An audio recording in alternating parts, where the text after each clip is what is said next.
మహబూబాబాద్ జిల్లా పర్వతగిరిలో విద్యుత్ శాఖ అధికారులు పొలం బాట కార్యక్రమం నిర్వహించారు.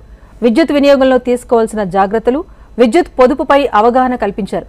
దుమ్ముమడిలో దిగి మహిళలతో కలిసి వరి నాట్లు వేశారు. విద్యుత్ వినియోగించే రైతులు వ్యవసాయ బోర్ బావుల విద్యుత్ మోటార్లకు నాణ్యమైన కెపాసిటర్స్ ను అమర్చుకుని విద్యుత్ పొదుపు పాటించాలని విజ్ఞప్తి చేశారు.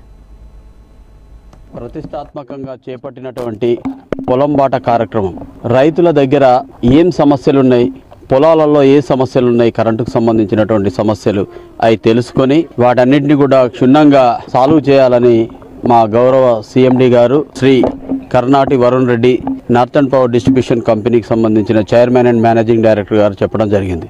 దాంట్లో భాగంగా మేము పొలం బాట కార్యక్రమము చేపట్టాం. ఇప్పుడు ఇక్కడికి వచ్చి ఈ పొలం బాట కార్యక్రమం ద్వారా రైతులకు ప్రమాదాలు జరగకుండా ఎలా ప్రమాదాలు జరగవద్దు అనేటువంటి ఉద్దేశంతో చెప్పటము, తర్వాత ఇక్కడ పొలాల్లో ఉన్నటువంటి స్టేల్ తెగిపోయినటువంటి వంగిపోయిన పోళ్ళు, తర్వాత లూజ్ లైన్స్ ఉన్నటువంటి ప్రమాదభరితంగా ఏమైనా కిందకు ఉన్నటువంటి వైర్లు, లో లెవెల్ క్రాసింగ్స్, లో లెవెల్గా ఉన్నటువంటి ప్లింతులు, ట్రాన్స్ఫార్మర్ల దగ్గర ఎక్కడైనా ఏదైనా ప్రాబ్లమ్స్ ఉంటాయని కూడా రెక్టిఫై చేసుకోవాలని చెప్పేసి ఈ కార్యక్రమాన్ని మొదలుపెట్టడం. ఇది ఇప్పటివరకున్న update. Keep watching HM TV. వార్త ఆగదు, నిజం దాగదు.